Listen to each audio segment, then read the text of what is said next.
Hello everyone, and welcome back, Dark Fears family.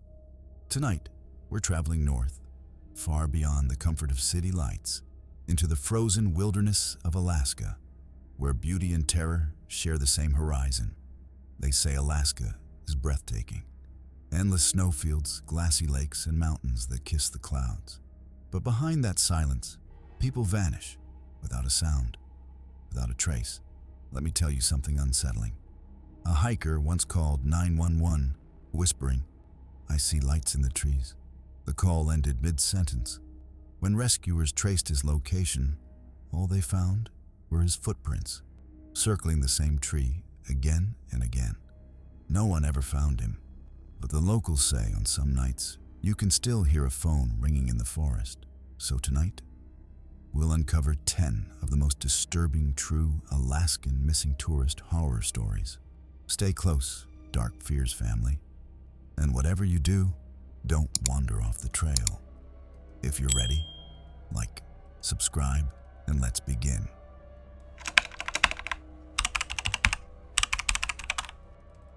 My name is Daniel, and what I'm about to tell you still keeps me awake every winter night. It happened 4 years ago, when I took a solo backpacking trip into the Chugach Mountains of Alaska. I'd always been drawn to silence, the kind that makes you hear your own heartbeat. I was chasing solitude, not knowing what I'd find instead. The locals in Anchorage had warned me about the Echo Trail, an old path that led to a glacier few dared to visit. They said people had gone missing there, their camps found intact, fires still burning, food still warm, but no one around. I laughed it off, thinking it was just folklore to scare tourists. The first 2 days were calm. Frozen lakes glittered under pale sunlight, and snow-covered peaks surrounded me like sleeping giants. But by the third night, something changed. I woke up to a sound that didn't belong. A woman humming, faint and cold, drifting through the wind. The sound grew clearer, a melody slow and haunting, echoing through the trees. I froze inside my sleeping bag, every muscle tense. There shouldn't have been anyone out there. My nearest camp was 20 miles away. I unzipped my tent and peeked outside. Nothing, just wind carving soft patterns across the snow. Yet the humming didn't stop. It circled around me like someone walking in slow motion, unseen but near. I called out, "Hello?" No answer, only the echo of my voice bouncing off the icy cliffs. I turned on my headlamp, scanning the tree line. For a moment, I saw something move, a flicker of white against the darkness. Thinking it was a lost hiker, I grabbed my jacket and stepped out. The cold bit into my skin like knives. I followed the faint footprints leading toward the trees. But when I reached them, the footprints stopped, just ended, right there in the snow. And that's when I noticed my own footprints were gone too. Panic crept through me. I turned in circles, scanning the snow for any sign of where I'd walked. But the ground was smooth, untouched, as if I had never moved. The air felt thicker now, pressing against me. My breath came out in clouds, twisting upward and fading into nothing. I shouted again, my voice trembling. "Is anyone out there?" From somewhere deeper in the forest, the humming returned. Louder, closer, but warped. It no longer sounded like a woman. It was deeper, almost mechanical, as if multiple voices were blending into one. Suddenly, my flashlight flickered. Once, twice. Then everything went black. I dropped to one knee, fumbling for my backup torch. My gloved fingers were numb and clumsy. The darkness seemed alive, moving. I could feel the air shifting near my face, the faint crunch of snow right beside me. When the light came back on, I nearly screamed. There were handprints in the snow, dozens of them, circling around me, pressed deep and wet, leading back toward my tent. And then I saw it. Inside my tent. A silhouette was sitting upright, facing the entrance. My legs refused to move. The silhouette didn't stir. It just sat there, perfectly still. I raised the light, heart pounding against my ribs. My gear was all inside that tent. My only food, map, and radio. I whispered, "Who's in there?"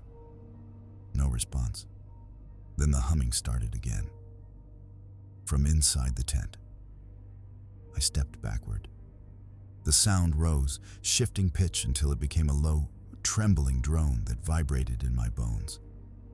My instincts screamed to run, but the freezing wind would kill me if I stayed out too long. I crouched low and unzipped the flap just enough to peek inside. My sleeping bag was upright, filled out, like someone was still inside it. But when I swung the beam upward, it wasn't a person. It was my jacket propped up by my trekking poles. And in front of it, etched into the snow inside the tent, was a symbol. 3 interlocking circles, burned into the ice, faintly glowing blue. The humming stopped. And from somewhere in the trees behind me, a woman whispered my name. I spun around, flashlight shaking in my hand. Who's there? Nothing but the soft whine of the wind. Then I saw movement, a pale figure weaving slowly between the pines. Her hair was long, black as tar, swaying unnaturally. Her body seemed to shimmer like heat waves over ice. She stopped about 20 feet away. Her head tilted sideways, and even from that distance, I could hear her whisper again. "Daniel." I stumbled backward, falling into the snow. "How do you know my name?" She didn't answer. She just lifted one hand and pointed toward the glacier ridge behind me. Then, without another sound, she dissolved into the fog. I ran back into the tent, zipped it shut, and waited until morning, shaking so violently I couldn't sleep. When daylight came, I packed everything and followed the direction she had pointed, thinking maybe she was leading me to safety, or maybe to an explanation. But what I found instead was a trail of footprints in the snow. Human at first, then something else entirely. The prints were wrong, too long, the toes stretching like a hand reaching outward. They weaved through the trees, leading toward a narrow ice canyon. I followed, against all reason. The air grew colder the deeper I went. Even the sound of wind vanished. My breath was the only thing I could hear, and beneath it, the faint crunch of snow behind me. I turned around fast. No one. But the moment I faced forward again, the prints had multiplied. Dozens of them, branching in all directions, as if something was circling me unseen. I took one step back and felt it. A cold hand brushed my ankle from beneath the snow. I screamed and jumped away. The snow where I stood began to cave in, revealing a dark hollow beneath the ice, like a tunnel. The footprints led straight inside. A voice drifted from below, distorted, familiar. "Daniel, help me." It sounded exactly like me. My voice echoed down the hole, but it echoed twice, overlapping, like 2 versions of me speaking. One real, one not. I dropped to my knees, peering into the tunnel. The walls were slick with ice, faintly pulsing with blue light. I thought I saw movement, shapes crawling, writhing slowly deeper below. Then, out of the dark, a hand grabbed the edge and pulled. It wasn't a ghost. It was me, or something that looked exactly like me, pale, hollow-eyed, dripping with frost. I fell backward as the thing crawled out of the hole, gasping in ragged breaths. It stared at me, face twitching, and whispered, "You shouldn't have come here." Then it smiled, a sick, cracking grin. Before I could move, it lunged, but the ice beneath it shattered, pulling it back into the pit. Its scream echoed through the canyon until silence fell again. I ran. I didn't stop until I saw sunlight breaking through the ridge. But the moment I looked back, the tunnel was gone. As if the ground had never been touched. By the time I reached the ridge, my body felt frozen. But something worse lingered. A sense that I wasn't alone anymore. Every time I blinked, I swore I saw movement just behind the trees. I found a ranger station an hour later, half buried in snow. Inside it was dark, abandoned, but a radio still hummed faint static. I picked up the receiver, whispering, "This is Daniel. I need help. Please respond." The static cleared for a moment. Then a voice came through, hoarse, distant. "Daniel, we already found you." My blood ran cold. "What do you mean?" The voice didn't answer.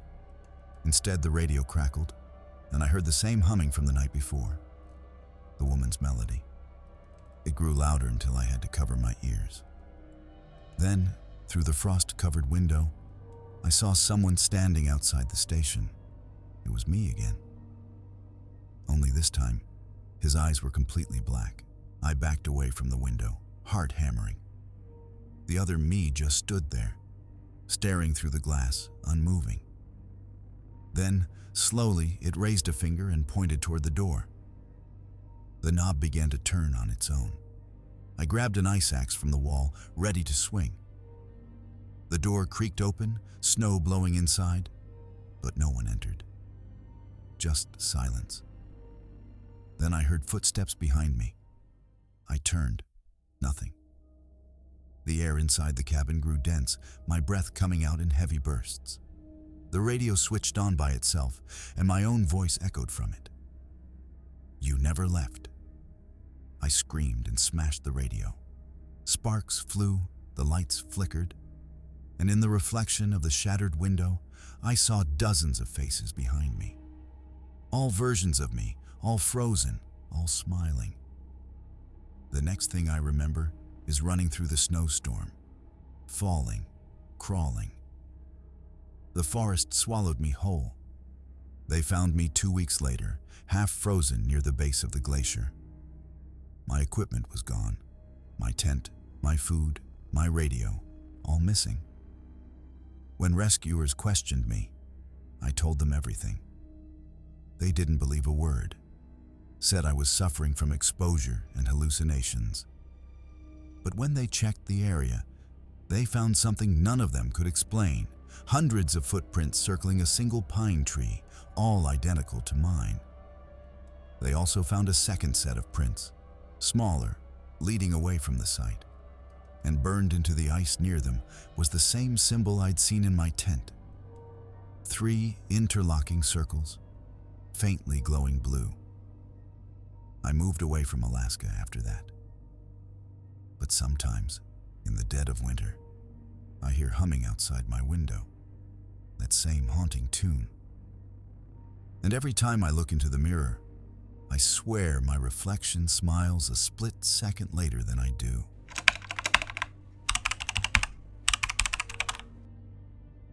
My name is Lisa, and I never thought a vacation could turn into a nightmare. It was the winter of 2019 when my friends and I decided to explore Denali National Park.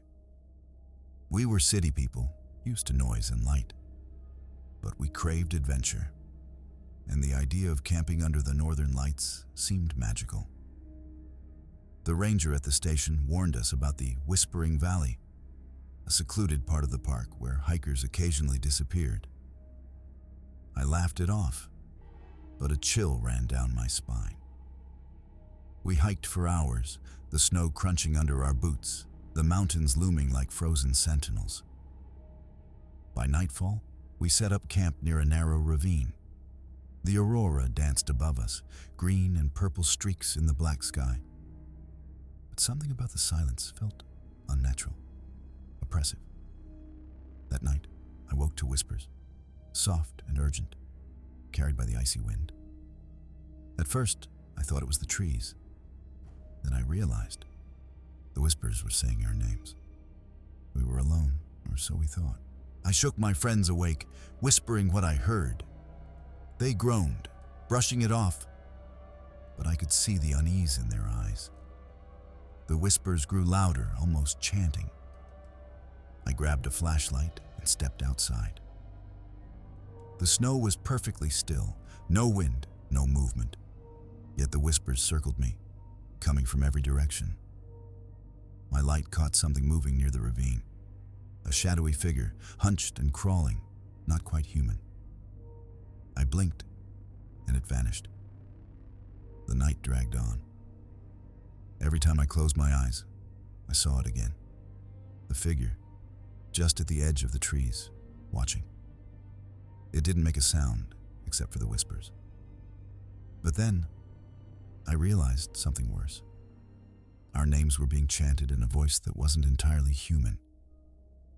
It repeated, "Lisa, come, Lisa." By dawn, the figure was gone, but the memory lingered. We decided to hike out quickly. Yet when I looked back at the valley, I swore I saw dozens of footprints in the snow, all leading toward the mountain, not away. Something was waiting for us there. Something that didn't want anyone to leave. We hiked as fast as we could, but the snow slowed us down. I felt eyes on us the entire time, a constant pressure, as if the valley itself was watching. Suddenly, we reached a clearing and found a backpack, not ours, partially buried in the snow. It had a map and a water bottle, untouched for months. But inside the backpack was a journal. The handwriting was small, neat, and it belonged to a tourist who had vanished in the valley the year before. The entries were normal at first, descriptions of the scenery, wildlife, weather. But the last few pages were disturbing. The writer spoke of voices in the snow, guiding them deeper into the wilderness, telling them to follow the shadows. The last line was smudged with blood, ending mid-sentence. "I can't." My stomach turned. The whispers returned, louder now, carrying over the clearing. I could swear I saw movement in the trees, dozens of pale figures, all watching. We ran. Our legs burned, lungs screamed. But we could hear footsteps behind us that weren't ours. I realized then, the valley didn't want anyone to leave. By evening, we thought we had lost the shadows. But as we crossed a frozen creek, I slipped and fell. When I looked up, there were footprints around me. Not just mine, hundreds, circling in perfect spirals, leading nowhere. One of my friends screamed. He had seen something moving across the snow. Pale, tall, gliding silently. The wind picked up, carrying soft whispers in unison, all our names. I tried to rally them. "We have to keep moving." But the valley seemed endless. Every path we tried led us back to the same spiraling footprints. Panic set in. Then I heard something behind me, low and guttural. Something was breathing close, icy cold, smelling of frozen pine and decay. I turned, nothing. Then, from the corner of my eye, I saw a reflection on the ice. Dozens of faces staring at us, pale, sunken eyes, frozen expressions. I grabbed my friend's hands. "Run!" We didn't stop. Not for snow, not for ice, not for fear. The valley wanted us, and I had no idea why, or if we would survive. Night fell, and the aurora disappeared behind heavy clouds. Darkness swallowed the valley, and the whispers grew into unintelligible chants, echoing from all sides. My friends were trembling. I could see the terror etched on their faces. We stumbled upon a half-collapsed cabin, abandoned long ago. Its door creaked as the wind blew, but inside, it offered some shelter. Yet the second we entered, the temperature dropped dramatically. Our breaths fogged instantly. On the walls were symbols scratched into the wood. intricate circular patterns resembling the ones from the missing tourist's journal. The whispers weren't outside anymore. They were inside the cabin, circling us, whispering in 1,000 overlapping voices. Then we saw it. Shadows moving along the ceiling, contorting into grotesque shapes. They whispered our names, mocking us, beckoning us to step closer. Suddenly, the door slammed shut. The cabin shook as if something enormous was trying to push in. Panic surged. My friends screamed, banging on the walls. I realized then that whatever haunted the valley didn't want us to leave. And by stepping inside the cabin, we'd crossed its threshold. We tried to escape through the windows, but each one revealed nothing but blinding white snow. Outside, movement, dozens of figures, pale and faceless, gliding over the snow toward us. One of my friends, Mark, panicked and ran toward the back door. It slammed shut behind him, but when we looked outside, he was gone. The whispers screamed louder, high-pitched, urgent, echoing his disappearance. I clutched my head, my mind reeling. "We need to leave," I shouted, but no one responded. The shadows seemed to be pushing in, closing around us. Every step felt like sinking into ice. I noticed a hatch in the floorboards, half hidden beneath snow and debris. Desperate, I pulled it open. Inside, a narrow, icy tunnel descended into darkness. With no other choice, we crawled in. The air smelled of frost and decay. The walls glistened with frozen condensation, and whispers seemed to echo from inside the ice itself. Somewhere below, I thought I heard breathing. Not ours. Something alive, waiting, hungry. The tunnel twisted and descended steeply. Every step we took felt heavier, like the snow outside was pressing down on us from above. Then we heard it. Soft footsteps, echoing beneath the ice, matching our pace. I shone my flashlight ahead. Shadows danced on the walls, elongated, grotesque figures moving with unnatural speed. The whispers now spoke in complete sentences, mocking us. "You cannot leave. You belong here." We pressed forward, stumbling over icy rocks. A faint light appeared ahead, a small cavern filled with frozen water. Inside, we saw dozens of bodies suspended in ice. Tourists like us, frozen mid-motion, eyes wide with terror. One of the figures turned toward us. Its face was familiar. Mark's face, frozen in a scream. My stomach lurched. The whispers reached a deafening crescendo.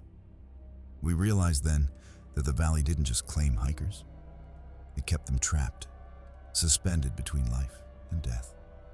I grabbed my friend's hands. "We keep moving." No matter what, somewhere behind us, the footsteps quickened. Something was following. We followed the tunnel as it sloped upward, hoping for an exit.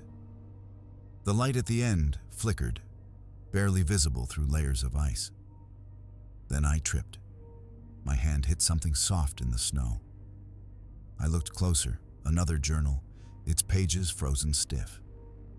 The writing described how the valley manipulated sound, creating whispers that lured travelers deeper, closer to the ice cavern. It mentioned the same symbols we had seen scratched into the cabin. Those who ignored the warnings vanished. Those who tried to run were dragged back by forces unseen. The whispers returned, now speaking directly into our minds. "Stay, or join them." My friends froze, paralyzed with fear. I realized if we hesitated, we would never leave.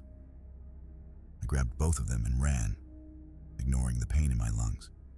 Behind us, the icy walls began to twist, as if the tunnel itself was reshaping, trying to trap us.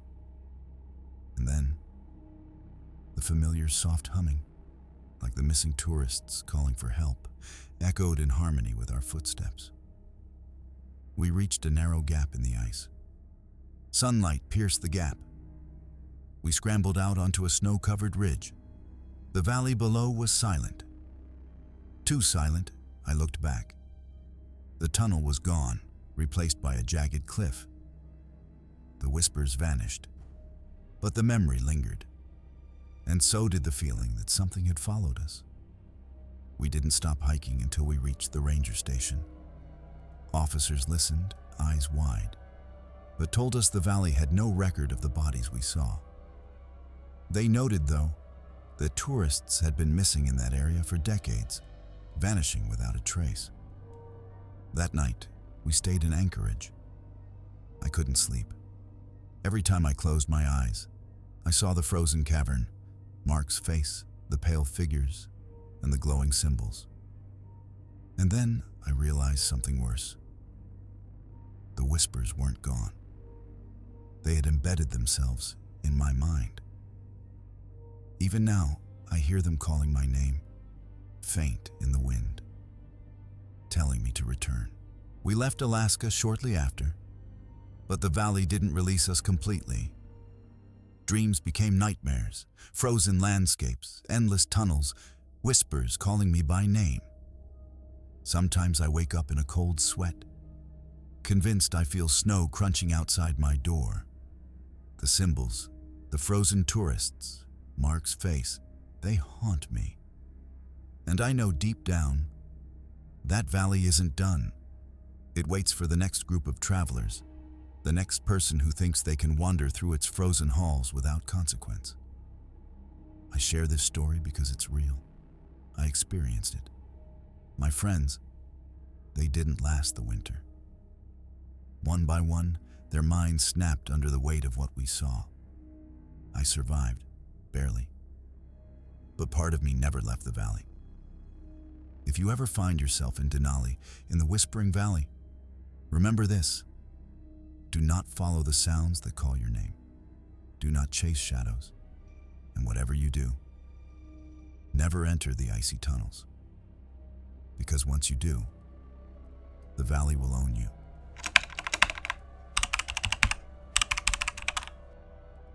My name is Thomas, and I should have known better. I was an experienced hiker, but nothing could have prepared me for what happened on the Matanuska Glacier in Alaska. I went there alone, looking to capture breathtaking photos for my travel blog.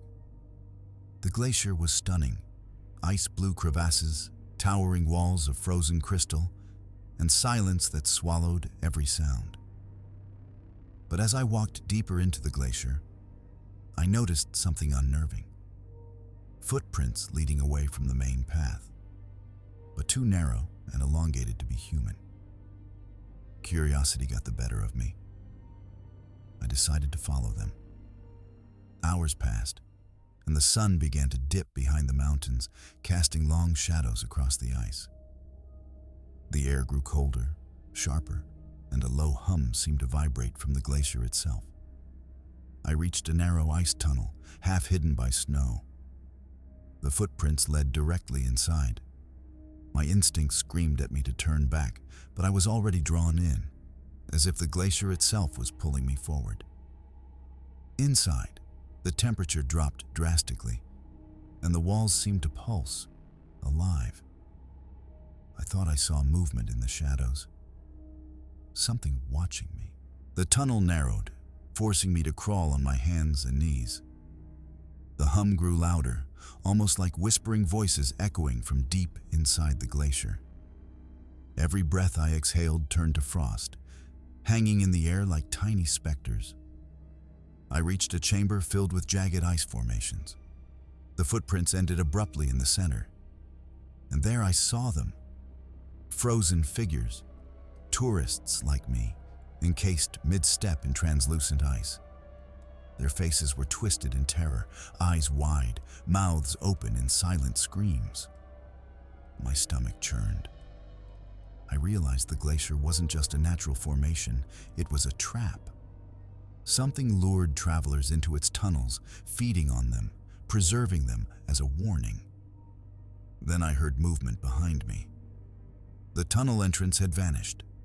The whispers now called my name directly, mocking me, dragging my attention toward a deeper crevasse. I considered turning back, but there was nowhere to go.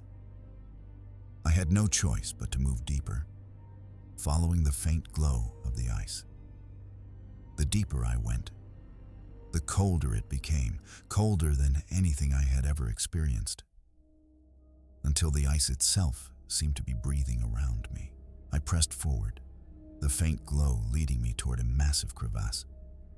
The hum had turned into a low, vibrating chant. I could feel it resonating through my bones, urging me to step closer.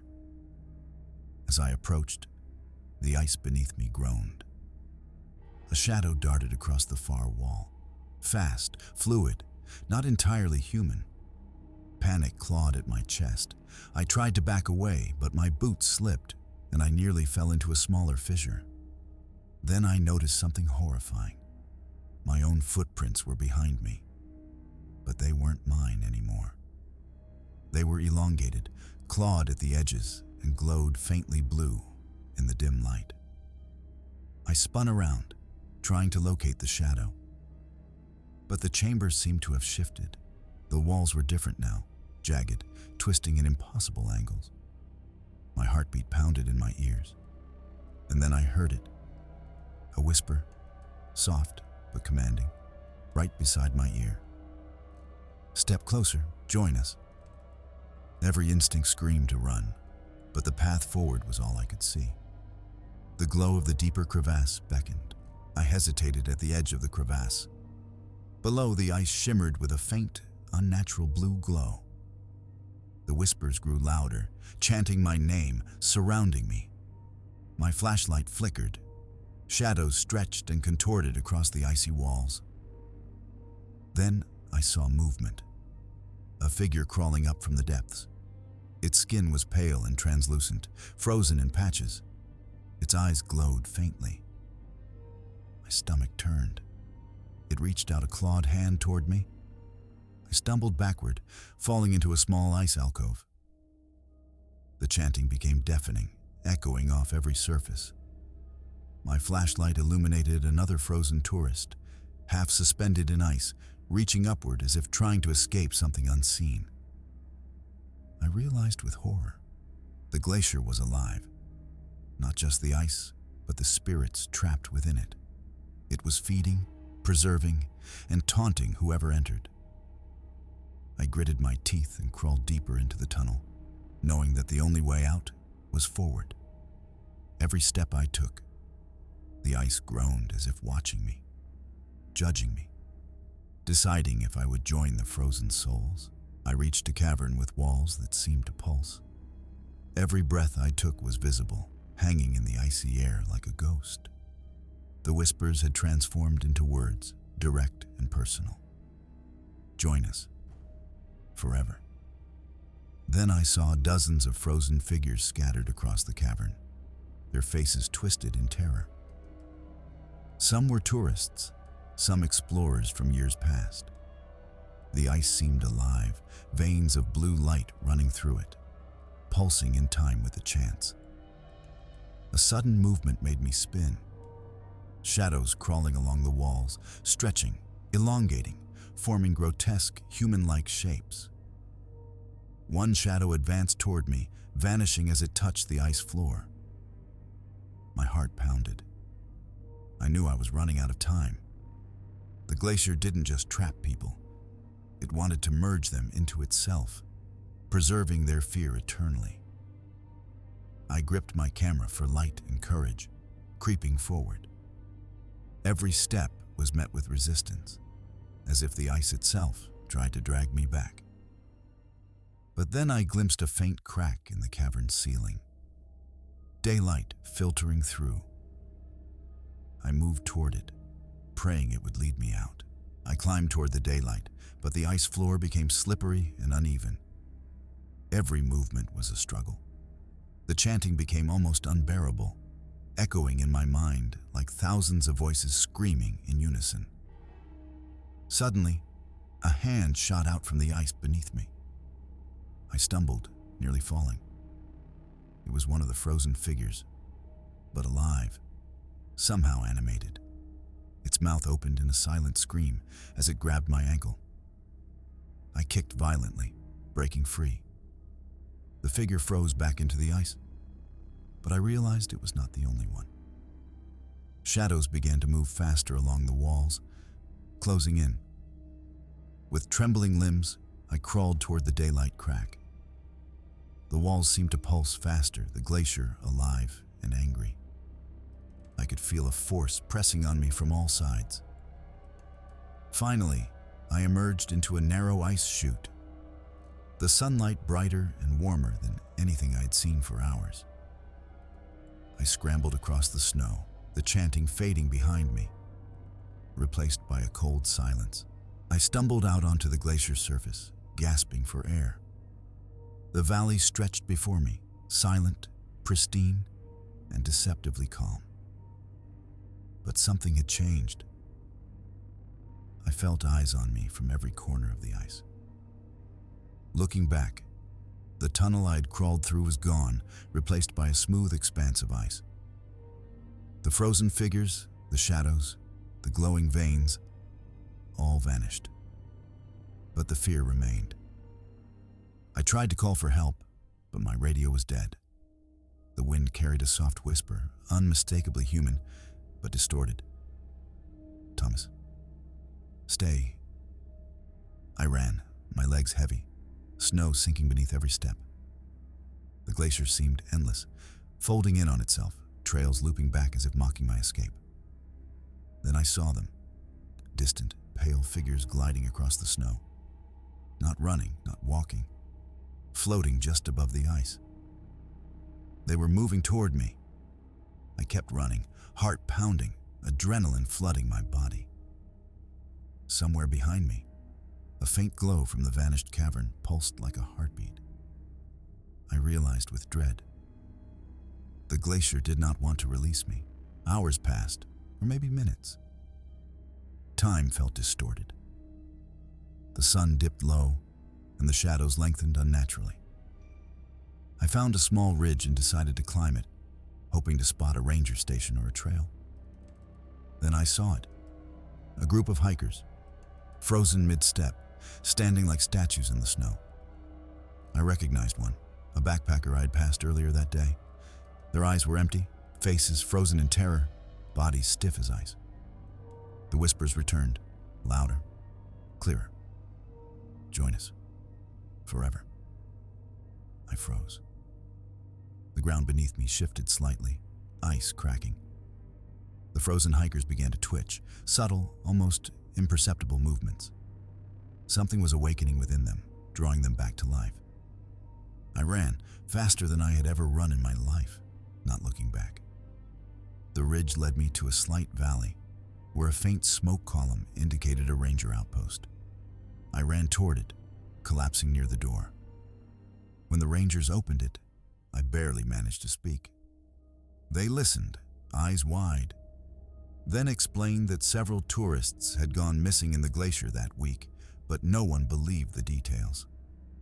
Inside the ranger station, I shivered uncontrollably. The rangers told me to rest, but sleep was impossible. Every time I closed my eyes, I saw the glacier, glowing veins, frozen bodies, shadows twisting in impossible ways. When night fell, I dreamed of the ice cavern. The pale figures, mark-like in their faces, extended hands toward me, beckoning me to return. I woke with frost forming on my eyelashes, as if the glacier had reached into my room. Even during the flight home, I felt a pressure in my chest, whispers in the wind against the airplane window. My reflection in the glass seemed delayed, smiling a fraction of a second after me. I've tried to convince myself it was hallucination, stress, exhaustion. But deep down, I know the glacier is still alive, and it's still waiting for the next tourist to wander too far, to follow the whispers, to vanish. Months later, I returned to Alaska, not as a tourist, but as a warning. I placed signs, left notes, and begged locals to mark the dangerous paths. But the glacier's pull is relentless. Sometimes I hear the whispers in the wind at home, faint but clear. "Thomas, come back." I know that one day If I ignore them, I may vanish entirely, my body frozen in ice, preserved for the next hiker to discover. I share this story because it's true. The Matanuska Glacier is not just ice and snow. It's alive, it's patient, and it hunts those who wander too far. If you ever visit, heed this warning. Never follow strange footprints, ignore whispers in the wind, and do not enter hidden ice tunnels.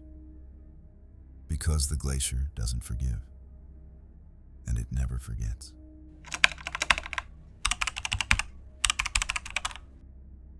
My name is Rachel, and this happened in the summer of 2018.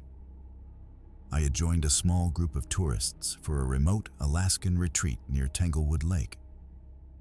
The lake was pristine, surrounded by thick forests and foggy hills, the kind of place that looks peaceful in brochures, but feels isolating in reality. We rented a small cabin near the lake's edge. The owner warned us about the surrounding woods, muttering something about disappearing hikers, but we laughed it off. That night, the wind blew fiercely, rattling the cabin windows. The forest around us was alive with strange sounds. Twigs snapping, low groans, and something that almost sounded like laughter. I woke at midnight to the sound of footsteps on the porch, slow and deliberate. I peeked through the window. Nothing. But then I saw a shadow, taller than any human, gliding across the water, moving without touching the surface. I shook my head, thinking it was my imagination. But when my friends woke, none of them had heard anything. Only I had. Something was watching us, and I had the terrifying certainty that it wasn't human. The next day, we hiked around the lake, trying to shake off the fear. But the forest seemed alive, watching us. Branches snapped behind us, yet no one was there. I noticed footprints in the mud along the shoreline, larger than any human, disappearing abruptly into the forest. One of the group, Jason, joked about a bear. But the prints were wrong. Too tall, too narrow, almost clawed. The air was thick with tension. I couldn't shake the feeling that we were being stalked. By evening, we returned to the cabin. The wind had calmed, but an oppressive silence hung over the lake. Then I noticed something chilling. The door handle had fresh scratches, deep and erratic, as if someone, or something, had tried to enter. We locked the doors, but sleep was impossible. I heard the footsteps again, circling the cabin, soft yet deliberate, like someone pacing in rhythm with our own hearts. At 3 a.m., a shadow moved past the curtains. This time, my friends saw it. A tall, humanoid figure, black as night, slipping between the trees toward the cabin. Panic set in. We debated leaving immediately, but the forest around the lake seemed to close in, twisting the familiar path into an unfamiliar labyrinth. Every step we took, the trees loomed taller, the shadows longer. Suddenly, one of the group, Emily, screamed. She had seen a reflection in the water, not ours, but tall, dark, moving against the current. The surface rippled unnaturally, and the reflection smiled, though the figure on shore didn't. We tried to move faster, but the forest fought us. Twigs seemed to reach for our legs, branches scratched our faces. The cabin now looked miles away, though it had been just minutes before. The lake's surface shimmered strangely, as if something beneath it stirred, observing us. That night, the shadow returned. Louder this time, with guttural sounds, almost a growl, resonating through the trees. It didn't move like a human. It glided, silent, deliberate. We barricaded the cabin as best we could, hearts pounding. Every creak of the floorboards, every scratch at the walls made it clear. We were not alone, and the forest had claimed us as its prey. Around midnight, the forest grew darker, almost solid black. The wind carried low guttural whispers, too deep to be human voices. Our flashlight beams trembled, casting long, writhing shadows across the cabin walls. Then it struck, a loud thump on the roof, followed by a series of scratches, each heavier than the last. My friends froze, terror rooting them to the floor. The door handle rattled violently. Whoever or whatever was outside wanted in. I peered through the cracked blinds, nothing but the misty lake and twisted trees, until I saw it. A tall black silhouette standing at the tree line, staring at us. Its movements were jerky, unnatural, almost as if it wasn't bound by normal limbs. A cold sensation ran down my spine. I realized the shadow didn't just lurk outside. It was aware of our fear, feeding on it. I whispered to my friends, "We have to leave before it finds a way in." But when we tried, the forest outside seemed to shift. The path to safety was gone, replaced by walls of black trees that blocked any escape. We were trapped, and the shadow was waiting. We huddled together, hearts pounding. I suggested we climb out a back window, but as I reached for it, a clawed hand slashed the glass, leaving deep cracks. My scream echoed through the cabin. The shadow began to move closer, silent and fluid, sliding over the porch, over the snow, as if gravity didn't matter. The whispers intensified, chanting names from past disappearances in the forest. Desperation drove us forward. We bolted toward the dock, hoping to reach the lake. But the water wasn't normal. The surface swirled unnaturally, reflecting dark faces that weren't ours. One of my friends froze, pointing. A figure emerged from the water, tall, thin, with glowing eyes. We ran, not thinking, toward the thickest forest path. Every tree seemed alive, branches twisting to block us, forming an impassable maze. The shadow followed relentlessly, moving faster than possible, its whispers in our minds. "Join us. Forever." I realized the lake and forest weren't separate. They were connected. The shadow controlled both. Escape seemed impossible. We stumbled through the forest, cutting branches, slipping on wet moss. Behind us, the whispers grew louder, almost screaming. The shadow glided silently, appearing in multiple places at once, mocking our panic. Eventually, we saw a faint glow. Maybe another cabin? A ranger outpost? Hope surged, and we sprinted toward it. But the closer we got, the more distorted the forest became. Paths looped endlessly, returning us to the same cabin on the lake. I fell to my knees, overwhelmed by terror. My friends were silent, staring at the shadow now towering above the cabin roof, its form shifting like smoke. Then the whispers formed words, a command. "Come.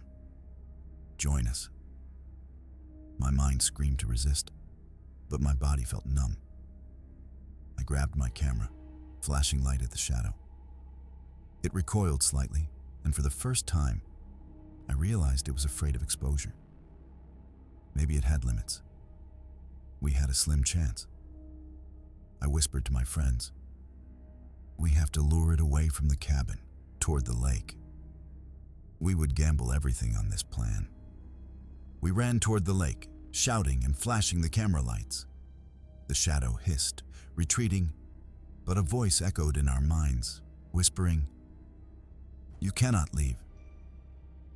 At the lake, the water shimmered with strange blue reflections. I shined my camera at the surface. Figures surfaced briefly, frozen tourists, eyes wide in terror. Some tried to reach us, screaming silently from the water. I felt the shadow close behind. My chest burned, my legs felt like lead. But I forced myself onward. One misstep sent me sliding into the shallow water. The icy chill shocked me, and I feared the shadow would pull me under. Then a strange noise. A gunshot? or maybe a flare from the ranger station across the lake. The shadow recoiled, vanishing into the mist temporarily. We didn't hesitate. We ran toward the ranger station across the snow and lake, knowing the shadow could return at any moment. Every step was a test of endurance and courage. One false move, one hesitation, and we would be trapped forever. We finally reached the ranger station. Breathless, shivering, we pounded on the door. The rangers looked stunned, eyes wide as we described the events. They radioed a helicopter and warned us to stay inside. Through the window, I saw the shadow again, lurking at the tree line, motionless but watching. It didn't cross into the lighted area. The rangers confirmed that others had gone missing in this area over decades, always near the lake or cabins. Hours passed. The shadow never left the edge of the forest, silently observing, patient and waiting. I tried to sleep in the station, but nightmares haunted me. The shadow gliding across the lake, faces in the water, whispers calling my name. Every time I closed my eyes, I felt it watching, judging, planning. When morning came, we were airlifted from the area. The forest and lake looked calm, idyllic, almost normal. But I knew better. The shadow remained, invisible to casual eyes, waiting for the next curious visitor. Even now, I can't forget it. Every lake in Alaska, every shadow among the trees, reminds me something ancient and malevolent lurks, waiting. Back home, I tried to rationalize what happened. Stories of missing tourists seemed exaggerated until I researched the area. Over 50 people had vanished in decades, mostly near Tanglewood Lake and the surrounding cabins. No trace, no evidence. Only reports of shadows, whispers, and strange reflections in the water. I can't sleep without the memory of that night. The shadow isn't just a figment of my imagination. I felt its gaze, its awareness. Sometimes I swear I hear whispers when I'm alone, soft, almost welcoming. Come back, join us. I warned my friends never to speak of it publicly. The shadow feeds on attention. But I couldn't remain silent. Someone has to know what lurks near Tanglewood Lake. It's alive. It hunts. It waits. I can only pray it spares the next tourist foolish enough to wander too close to the cabin, the lake, or the woods. I never returned to Alaska. But the memories haunt me. Nightmares of the lake, the shadow, and the forest come unbidden. I sometimes wake to soft scratching at the window, almost as if the shadow followed me home.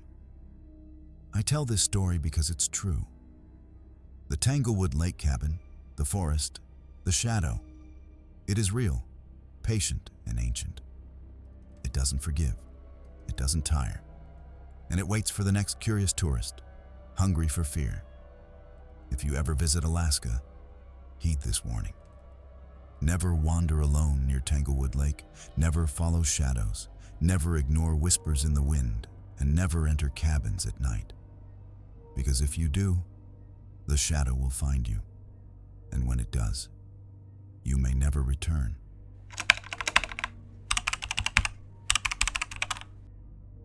My name is Mark, and I had always been drawn to Alaska's wilderness. In 2019, I joined a small hiking group to explore the less-traveled trails of Denali National Park. We were experienced hikers, armed with gear and maps, confident in our survival skills. The first day was normal. Breathtaking views of snow-capped peaks, dense forests, and pristine rivers. But by the second day, the trail began to feel wrong. Trees seemed unnaturally close together, shadows stretching in impossible angles. Birds fell silent. I noticed subtle details, footprints that weren't ours, deeper and oddly elongated. They twisted away from the path into thick underbrush. When I pointed them out, my group laughed, but unease settled over me. That night, we camped near a ridge. I woke at 2 a.m. to a strange rustling like someone or something circling our tents. The temperature dropped sharply and a faint, eerie blue glow lit the ridge outside. When I peeked, I saw a figure standing perfectly still, staring directly at our campsite. Its face was obscured, but I felt its gaze pierce my very thoughts. Then it vanished, dissolving into the forest like mist. The next morning, the forest seemed even stranger. Paths we had memorized twisted, overlapping in ways that shouldn't exist. Every tree we passed looked the same, making it easy to become disoriented. Then I noticed the trail markers. They were missing, broken, or replaced with crude carvings that none of us had seen before. My gut screamed danger, but the group pressed on. Around midday, we stopped near a frozen creek. I spotted more footprints, clawed and elongated, weaving around us, then vanishing under the snow. The air carried a low hum, almost like whispering chants, vibrating through the ground. Later, a soft sound caught my attention. A child's laughter, high-pitched and eerie, echoing from the dense forest. None of us had brought children. As night approached, we camped in a small clearing. I kept watch, flashlight scanning the surrounding woods. Shadows shifted unnaturally, and I could have sworn the same figure from the ridge was following us. Its eyes, or where its eyes should have been, glowed faintly blue. I began to understand the truth. The Denali wilderness was not as empty as we thought. By nightfall, the forest around our camp felt alive. The wind whispered through the trees, but it wasn't just the wind. It sounded like voices, chanting in a language I didn't recognize. Suddenly, a shadow moved across the clearing, tall and thin, faster than any human. My friends froze, staring in disbelief. The figure stopped at the edge of the campfire light, perfectly still, watching. I grabbed my camera to document it, and the shadow recoiled slightly. Then it vanished, leaving only footprints that faded before our eyes. Panic gripped us. We debated leaving immediately, but the forest seemed to distort the path. Trees that had been 100 feet apart were now close together, branches blocking the trail. The trail markers were gone. We were trapped in a loop with no way out. I noticed something terrifying. Every time we tried to backtrack, the forest rearranged itself. It was as if the trees, the shadows, and the wind were conspiring to keep us in Denali's grasp forever. By the early morning, I realized that escaping this place would require more than just hiking skills. It would require understanding whatever hunted us. Desperate, we moved silently through the trees, trying not to draw attention. Every snapped twig, every falling branch, made me flinch. The shadow followed relentlessly, appearing and disappearing at will. Then we stumbled upon a frozen pond, perfectly smooth, reflecting not our own images, but twisted versions of ourselves. Faces distorted, eyes glowing blue, mouths frozen mid-scream. I felt bile rise in my throat. A low hum began from the pond, vibrating through the ground. The shadow stepped onto the ice, but it didn't break the surface. It glided above it, as if gravity didn't apply to it. I realized that the shadow wasn't just hunting. It was manipulating reality, controlling the forest and ice alike. We retreated back into the trees, hearts pounding, minds screaming. Every step we took seemed preordained, leading us deeper into the forest. The whispers became urgent. Join us, forever. I understood then. Denali had layers we weren't meant to see. Some trails were meant to disappear, and some hikers were meant to vanish. We kept moving, trying to follow any familiar landmark. But the forest had transformed into a labyrinth. Branches reached like hands, snow shifted underfoot, and every sound felt amplified. Then we heard it, screams echoing from every direction. Not human screams, but something inhuman, animalistic yet intelligent. I turned to see another hiker, frozen mid-step in the snow, eyes wide, mouth open in a silent scream. I grabbed my friends, dragging them away, but the shadow returned, faster than before. It seemed to anticipate our every move, appearing where we least expected. We stumbled upon an old ranger cabin, long abandoned, doors hanging open. Inside, maps littered the floor, with trails that didn't exist on any real map, marked with strange symbols. It was a warning left by someone who had survived before us. But the forest had claimed them anyway. We realized that escaping Denali meant navigating not just the terrain, but the forest's malevolent intelligence. We stayed in the cabin, trying to rest. But the shadow never left the perimeter. Scratches appeared on the walls overnight, deep and irregular, as if the forest itself had reached inside. At dawn, I stepped outside. The forest seemed calm, almost inviting. But the pond from the night before shimmered in the sunlight, and the shadow was reflected, its form twisted and larger than reality. Panic surged. I ran back inside, warning my friends. But one was missing. Jason, his footprints led into the woods, then abruptly stopped.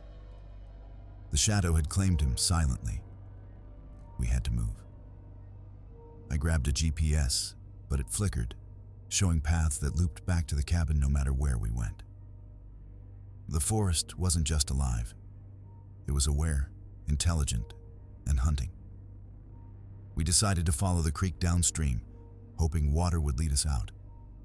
The shadow followed, gliding above the ice, whispers in our minds growing louder. You belong to us, forever. Every step was a gamble. Denali had chosen its prey. The creek led to a gorge.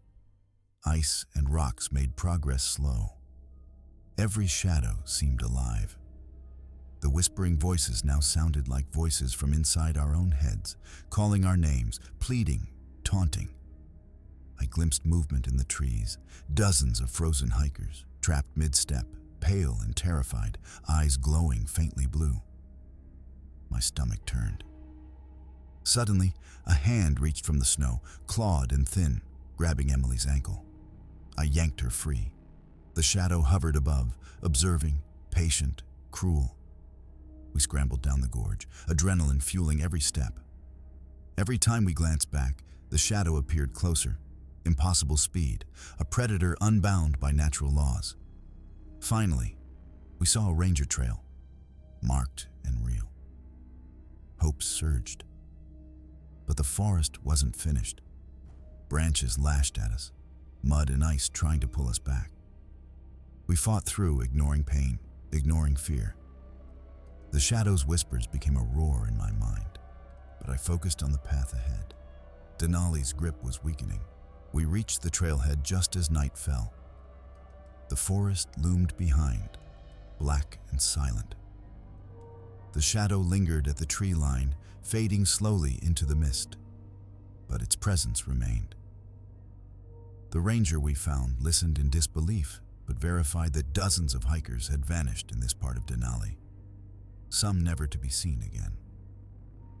The forest, he said, had always been dangerous, but no one had reported a malevolent force like this.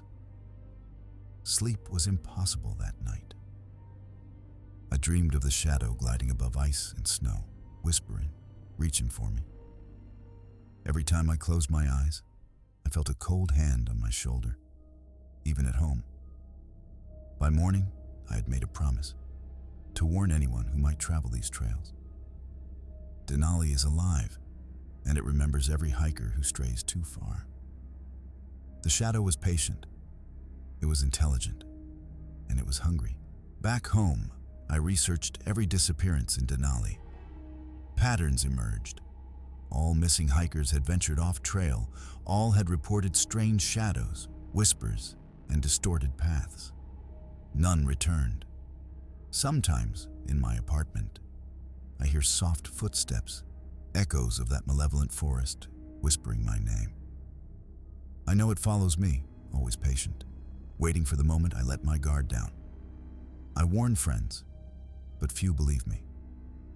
It's just stress or imagination, they say. But I know the truth. The forest itself is alive, and the shadow that stalks it is an extension of the wilderness's will. I survived Denali by chance, by luck, and by understanding that running is not enough. One must respect its malevolence, or it will claim you, slowly, completely, forever frozen in its grasp. I share this story because it's true.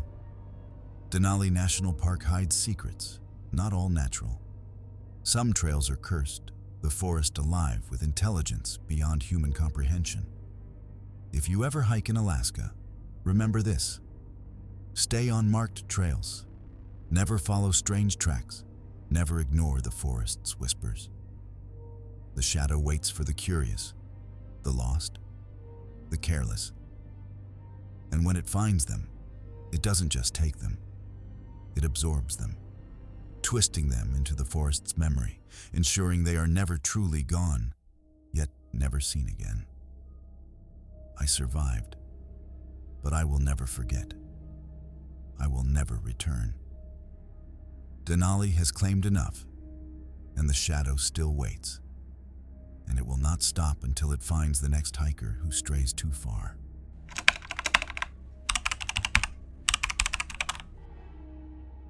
My name is Lisa, and this happened during a solo glacier trek in Alaska in the spring of 2020.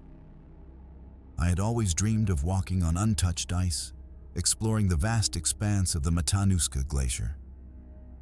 I was prepared with gear, food, and a GPS tracker, confident I could handle the isolation. The first hours were serene.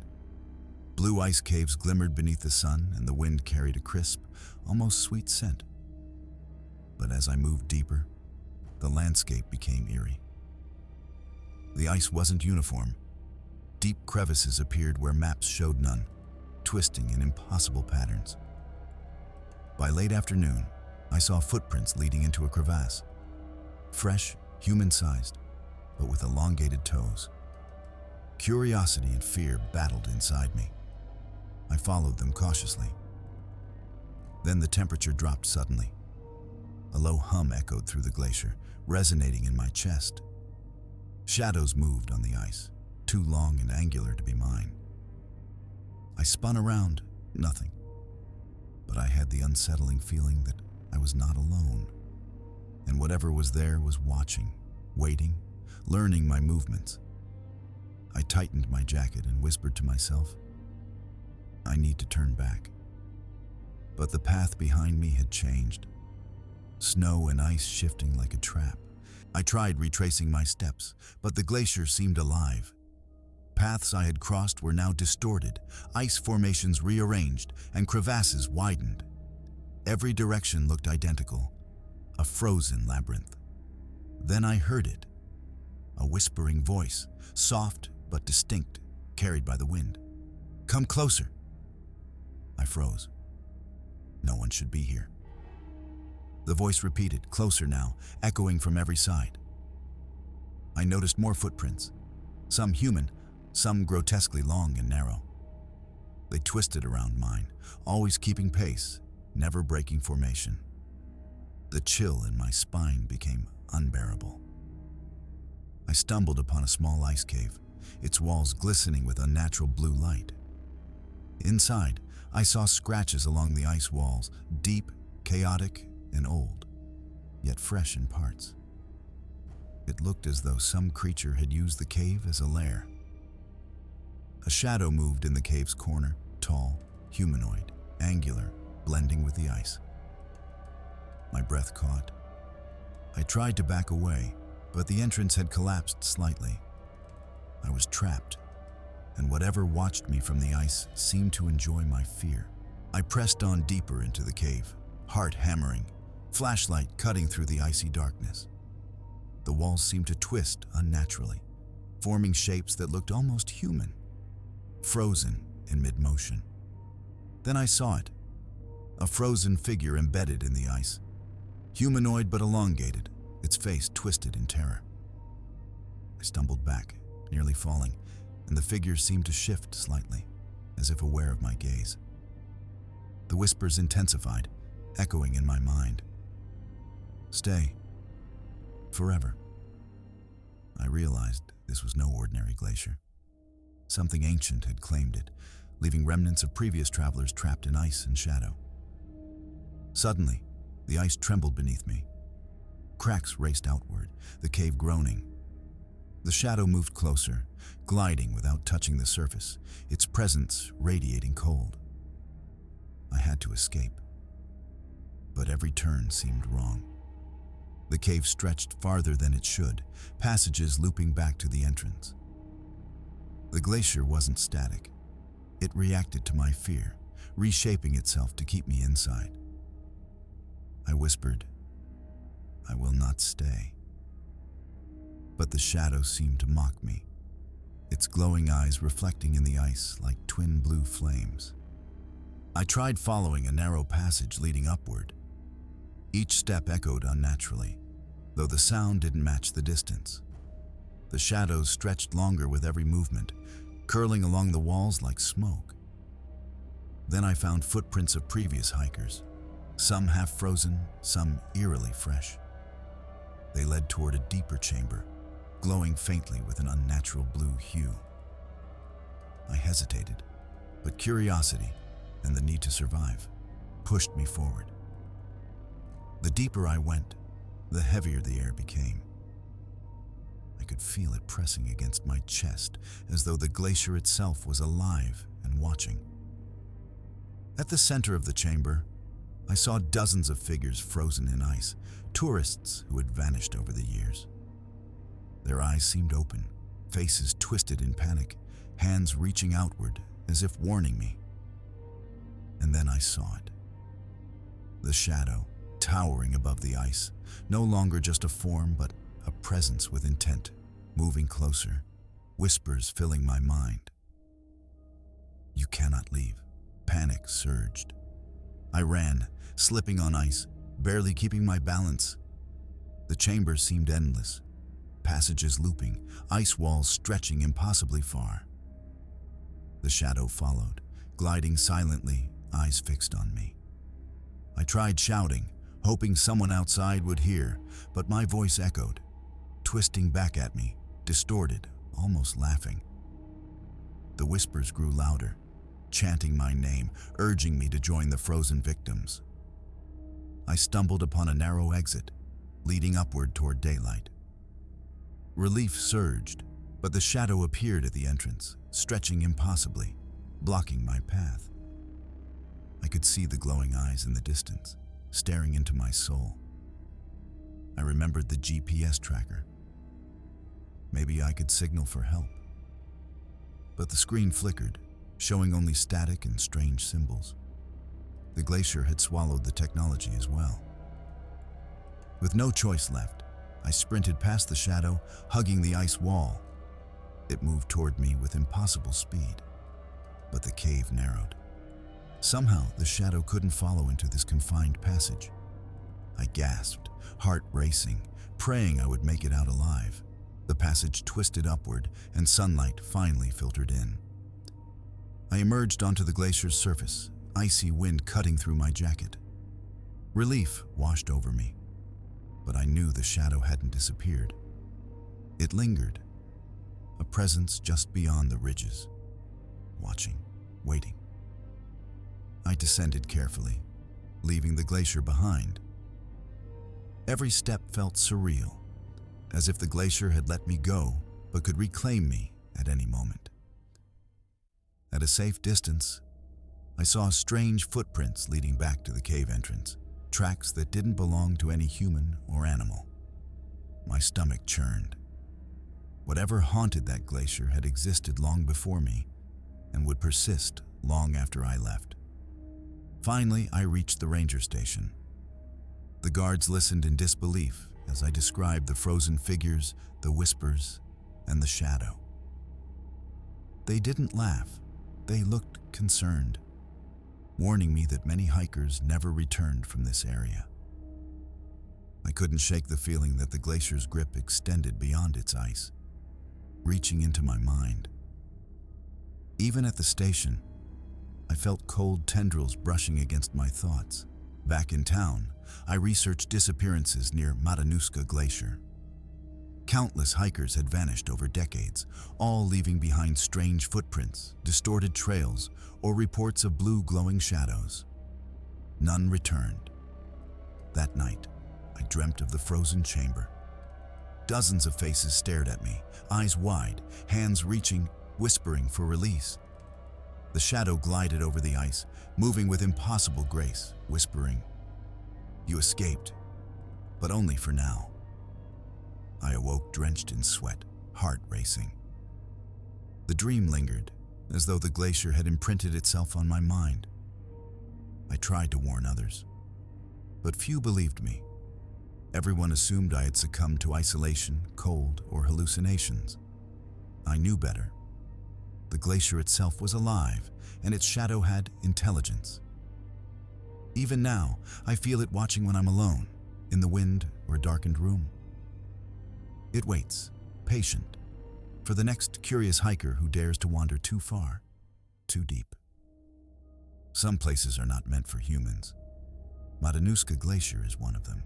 Weeks later, I spoke to a local mountaineer who had survived multiple glacier treks. He nodded gravely when I mentioned the blue glow. "That's not ice. That's old magic, or something older than humans," he said. I didn't understand it then. Now I do. The glacier had trapped minds and bodies for centuries. The shadow was the glacier's extension, feeding on fear, binding victims into its icy prison. I checked my GPS logs and noticed gaps, hours of missing time I could not account for. The glacier had interfered, distorted reality, and perhaps followed me home. Even in crowded streets, I sometimes feel cold drafts and shadows at the edge of my vision. Whispers float on the wind, faint but unmistakable. The glacier remembers, and it waits. I survived the physical danger, but the mental toll is endless. I tried to move on, to live normally, but the memory is relentless. I see frozen faces in reflections, in shadows. I hear whispers when no one is around. I have dreams of gliding shadows and frozen limbs reaching for me. The glacier's power extends beyond its ice. It marked me. I sometimes wake to cold patches on my bed, as if the shadow had come to remind me. The locals warn hikers, stick to marked trails, never wander alone, and ignore strange footprints. But they know deep down that some hikers are never meant to return, taken into the glacier's memory. Every Alaskan glacier hides secrets. Matanuska is one of the oldest and most dangerous. The shadow still lurks there, feeding, waiting, patient. I survived. But the glacier did not release me entirely. The memory of its frozen victims and the glowing eyes of the shadow haunt me every day. I share this story as a warning. Glaciers are not just frozen landscapes. Some are living traps for the curious and careless. If you venture into Alaska, respect the ice. Never follow strange trails, ignore whispers, or venture alone. The Matanuska Glacier's shadow waits, patient and intelligent, ready to claim the next hiker. I escaped physically, but mentally, I am tethered to the glacier. Every whisper, every chill reminds me that I was lucky, and that the shadow still exists, waiting silently for its next victim. Alaska's wilderness is majestic, but some areas hide horrors older than humanity. Remember my story, respect the ice, and never underestimate the unseen that lurks beneath the surface. The glacier keeps its secrets, and it will continue to do so, patiently, eternally, silently.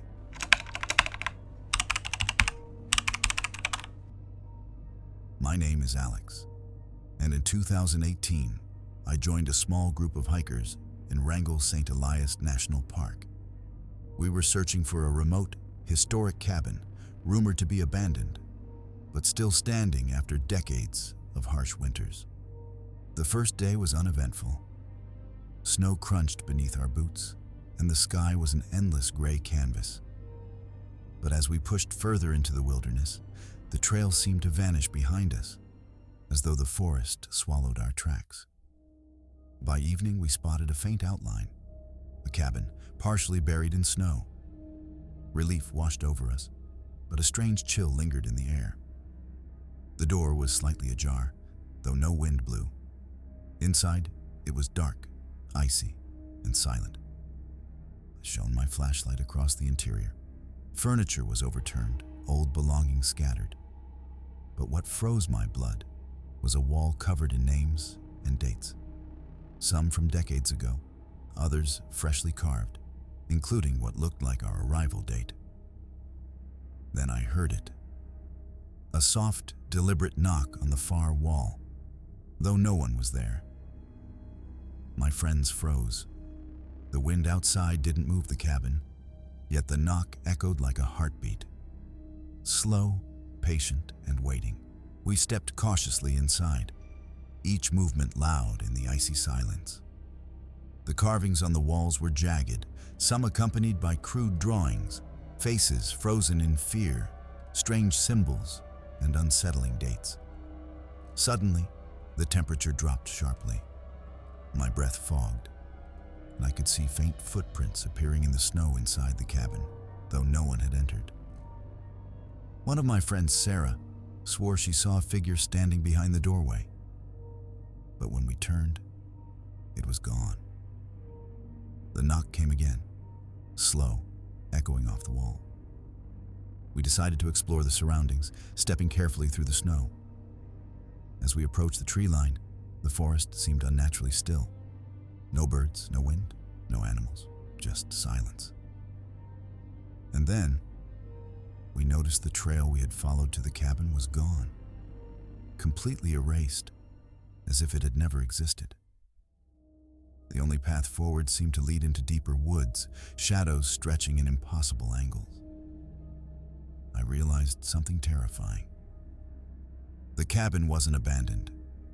It was waiting for us, alive in ways we couldn't comprehend, its purpose unknown but sinister.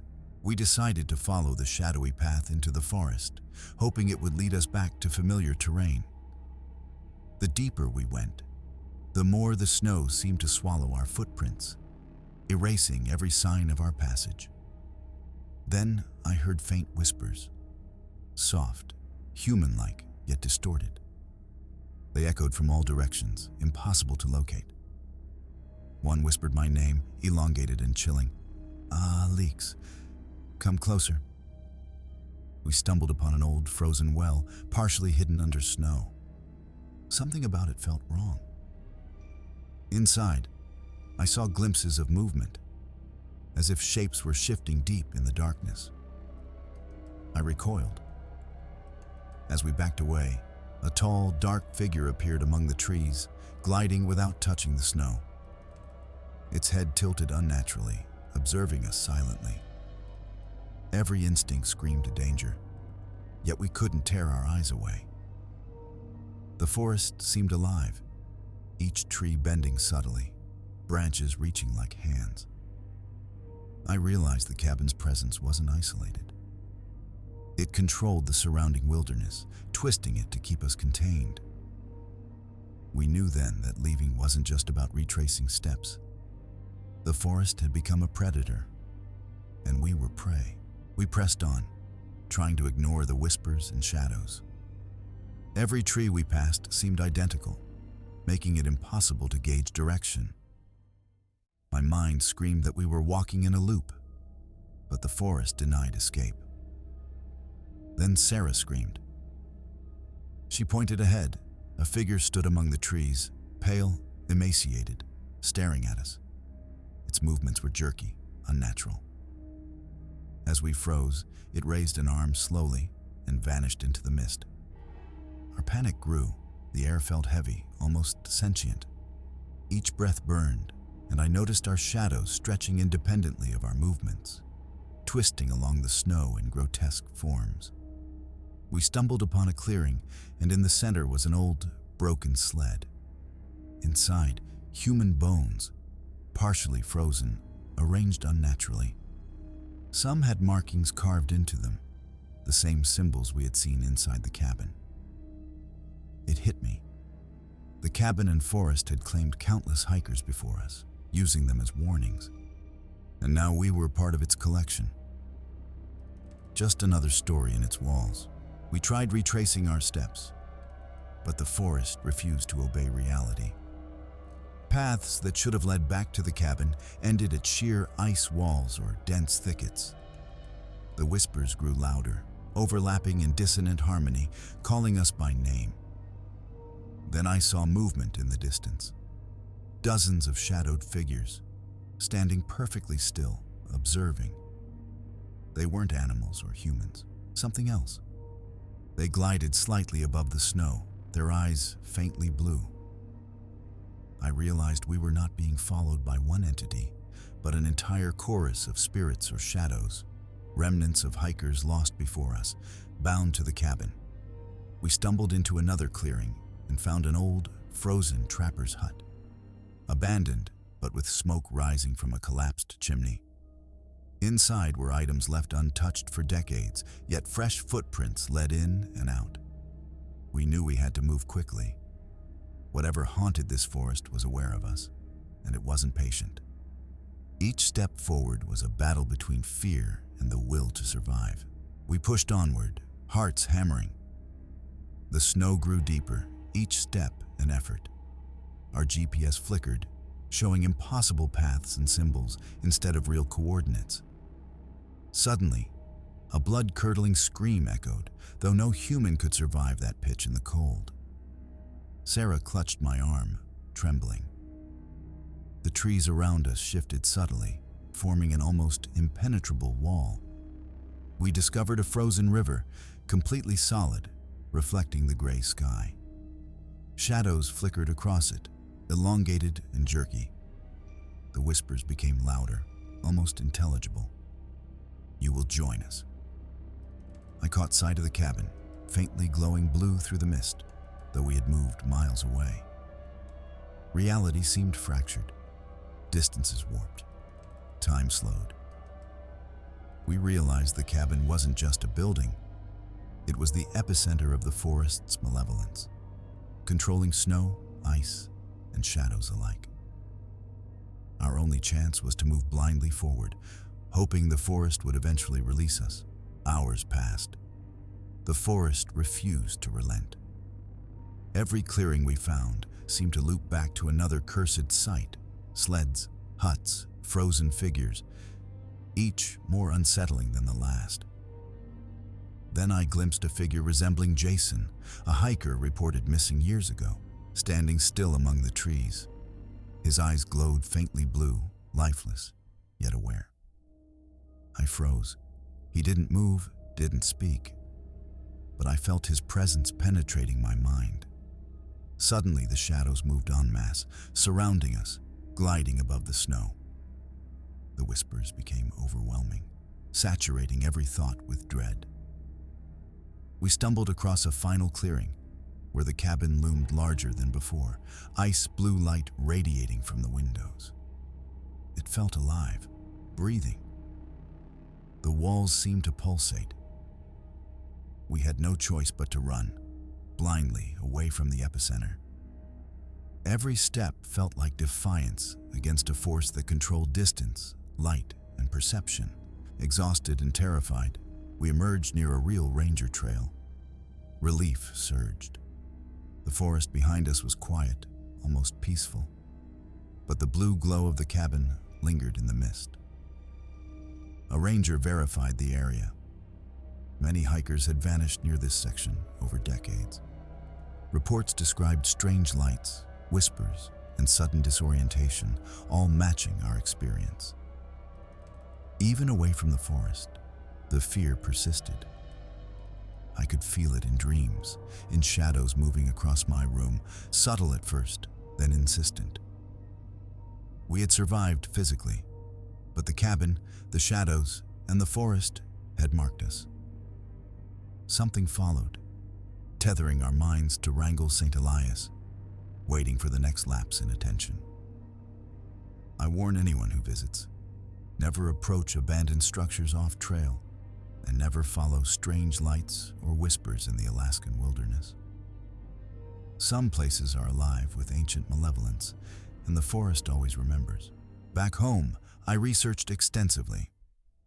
The cabin had been documented for decades, but reports were inconsistent, many dismissed as folklore. Yet every story mirrored our experience. Strange lights, vanished hikers, whispers in the cold, shadow figures, frozen items arranged unnaturally. I began noticing subtle signs at home.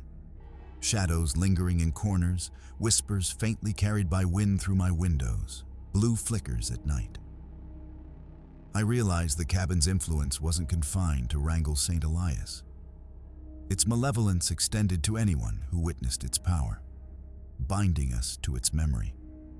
Even months later, I could feel the whispers tugging at my consciousness, testing my fear, reminding me that we had survived by mere chance, not by the forest's mercy. The cabin waits. The forest waits. And the shadows are patient. I share this story as a warning.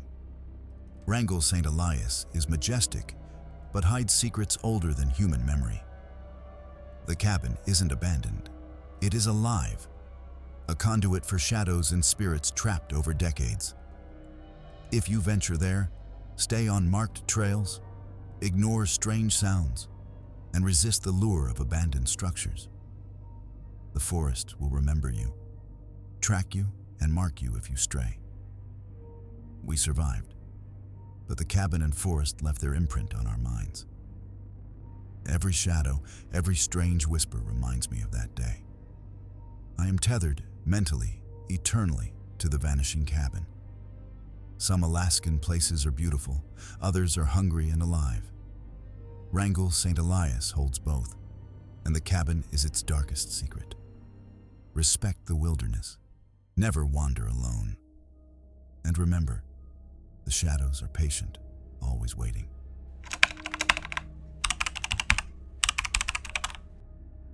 My name is Ryan, and this happened in 2019 during a solo kayaking trip across a remote, glacier-fed lake in Alaska's Chugach Mountains.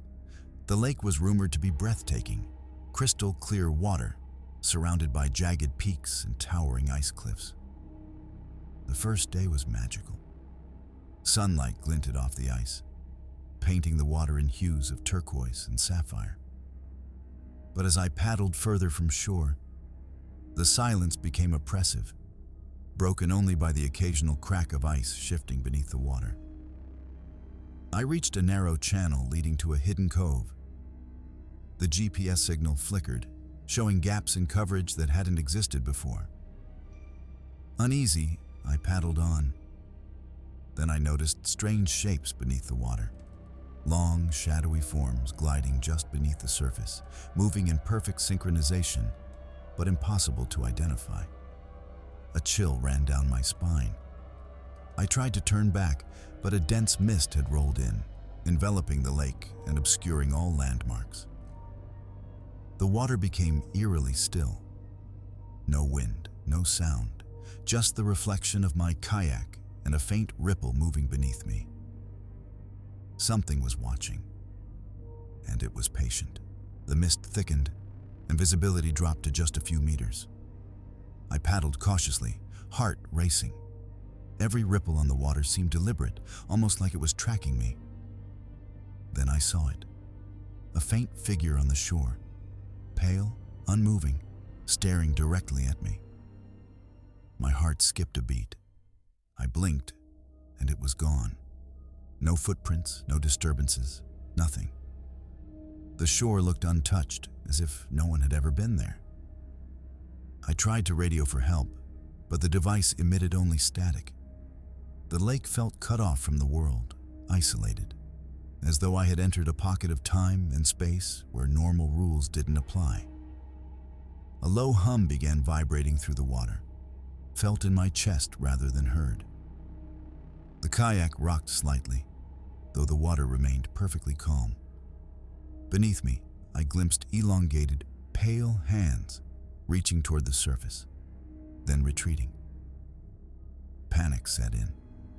I tried to paddle faster, but the mist seemed to thicken in front of me, forcing me deeper into the cove. I was trapped, and whatever lurked beneath the lake had begun its silent hunt. I paddled deeper into the cove, muscles burning, mind racing. The mist thickened, making the jagged ice cliffs around me almost invisible. Every sound, a crack, a drip of water, echoed like a scream in the frozen silence. Then I noticed ripples forming patterns, concentric circles expanding outward from nowhere. Beneath me, shapes twisted and moved unnaturally, gliding just beneath the water's surface, reflecting faint blue light. Suddenly, a shadow surged upward, breaking the water's calm. I barely managed to avoid being tipped over by a massive, dark silhouette. The hands beneath the surface lashed out briefly, vanishing into the mist. The figure on the shore reappeared, taller, more distorted, almost translucent. It moved with impossible grace, gliding over rocks and ice, never making a sound. Its gaze locked onto me. I paddled frantically, but no matter which direction I turned, the mist seemed to reposition the cove, stretching it, keeping me trapped. I realized this lake was alive, a predator using ice, water, and fog to manipulate reality. I tried to shout, but my voice echoed unnaturally, distorted, almost mocking. The whispers began, faint, high-pitched, surrounding me from all directions. They carried my own name, stretched and warped, filling my mind with terror. Beneath the kayak, the water rippled more violently. Pale forms darted beneath the surface, moving like a school of unnatural fish, synchronized yet sentient. I felt the water pulling at the kayak, as if trying to drag me under. I paddled harder, but the lake resisted. My sense of direction vanished. Every path led me deeper into the misty labyrinth. The shoreline I thought I remembered was gone. Then I glimpsed another kayak, overturned, frozen in place. The paddler nowhere to be seen. A hand, pale and claw-like, jutted up from the water beside it, impossibly long, fingers curved unnaturally. Fear consumed me. Yet a part of me knew that stopping or looking back would mean death. I pressed on, guided only by instinct, praying the lake would finally allow me an escape. Hours seemed to pass, though I couldn't tell. The mist distorted time, shadows, and reality. My hands were numb, muscles screaming, yet I couldn't stop. Then I saw a series of ice pillars emerging from the water, each carved with faces frozen in terror. Eyes wide, mouths open in silent screams, faces of missing hikers who had disappeared from this lake over the decades. I paddled closer, horrified. The shadows beneath the water twisted around these pillars, almost worshiping them. I felt a presence, intelligent, malevolent, observing my every move. A cold gust hit my back, spinning the kayak. I lost control briefly, tipping slightly. Beneath me, a hand latched onto the kayak's hull, gripping tightly, fingers impossibly long and powerful. My heart pounded as I kicked violently to break free. I realized this lake had claimed countless victims, trapping their bodies and souls beneath the ice, using shadows to guard its territory. I wasn't just a trespasser. I was prey in its eternal hunt. Desperation took over. I paddled with every ounce of strength, ignoring the cold, ignoring exhaustion. The mist seemed to shift around me, distorting the lake into impossible shapes, stretching distances, hiding dangers. The whispers grew louder, layered, almost chanting. I glimpsed figures rising partially from the water, pale, elongated, watching. Some glided, others barely moved, but radiated menace. I tried to follow a distant, faint light, thinking it might be the far shore. But the light shifted, staying just ahead, never allowing me to reach it. My mind spun. The lake's power was psychic as well as physical, twisting perception, amplifying fear. Suddenly, a massive shadow shot from beneath, catching the kayak's edge. I screamed, leaning to counterbalance. Water sprayed everywhere. The shadow paused, hovering just below the hull, glowing eyes visible for a split second. I paddled faster, ignoring the freezing spray, ignoring the exhaustion. Survival instinct burned brighter than fear. But I knew the lake wasn't finished with me. Finally, I reached a section where the mist thinned slightly. The lake's surface looked calmer, but the sense of being watched never left me. I realized the shadows weren't just creatures. They were guardians, keeping the dead and the lost trapped forever. I glimpsed a series of small islands, barely visible, and paddled toward one, hoping to find solid ground. But as I approached, I noticed the snow-covered rock was littered with skeletal remains, partially submerged. The shadows swirled around them like smoke, whispering, waiting. One of the skeletons seemed freshly disturbed, teeth marks on the jaw. Panic surged. The shadows began rising from the water, stretching taller, forming humanoid shapes. I could feel psychic pressure, fear bending my thoughts, threatening to make me collapse in terror. I paddled blindly, ignoring the islands, ignoring safety. The far shore, if it existed, was my only hope. The lake, alive and hungry, was intent on claiming me. Hours felt like days. My arms burned, my mind screamed. But the far shore remained a mirage, shifting endlessly. The whispers grew clearer, each one repeating my failures, calling my name in distorted tones. Then I glimpsed a faint wooden dock, half buried in snow. Relief surged. I paddled with the last of my strength, ignoring every ripple, shadow, and whisper. As I reached the dock, a hand, pale, clawed, impossibly long, shot from beneath the water, scraping the kayak's edge. I stumbled onto the dock, falling onto snow and ice. Behind me, the lake shimmered, shadows undulating in impossible shapes. I dared not look back. The air felt heavy, like the lake was breathing, alive, satisfied temporarily. The dock led to a narrow trail up the glacier, and I ran without stopping, never glancing over my shoulder. The mist stayed behind, though I could feel the shadow's presence lingering, patient, exhausted, freezing, and trembling. I finally emerged onto a marked trail. The forest felt real again. The lake behind me, now calm, almost mundane. But I knew it was a facade. I later learned that the lake had a long history of disappearances. Hikers and kayakers vanished, often leaving only overturned vessels or shadowy impressions in the snow. Some reported glowing blue figures, whispers, or frozen hands beneath the water. Even now, months later, I feel a pull toward the lake in my dreams. Shadows appear in reflections, whispers echo faintly, and the memory of the lake's psychic grip haunts me constantly. I survived physically, but mentally, the lake had marked me forever, a reminder of its ancient hunger and control. I tell this story as a warning. Glacier-fed lakes in Alaska may appear serene, majestic, even inviting, but some hide ancient, malevolent forces beneath their surface. If you venture into these remote waters, stay cautious, never paddle alone, and respect the wilderness. The Glacier Lake.